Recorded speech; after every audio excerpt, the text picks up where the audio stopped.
pernah satu retreat tu, masa nak tanya macam mana yalah, apa strategi untuk yalah, sebab dia tak menghasilkan usrah yang baru.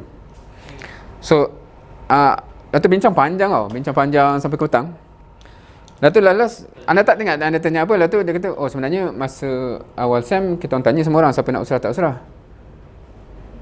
Dato' kata, borang tu kat mana? Ada tas simpan kat mana? Dato' anak kata macam, sekejap, kita bincang apa ni? Tak faham, dia macam peliknya. Macam dia kata, kita bincang pura otak ni untuk cari orang siapa yang nak usrah.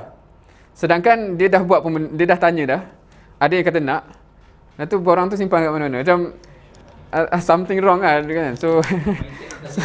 So dia macam kita ada mismatch antara kita sebenarnya buat apa ni kan.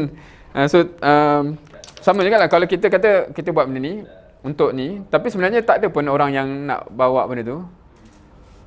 So dia ada mismatch yang besar kat situ lah. Satu soalan jujur. Sebab currently sebelum junior baru masuk, kalau yang tadi anda dengar daripada layer yang batch yang sini kan, macam-macam tak nampak gaya dia ni. So nak tanya jujur dua antum juga lah. Kalau antum, kalau antum sendiri tak nak ada sini.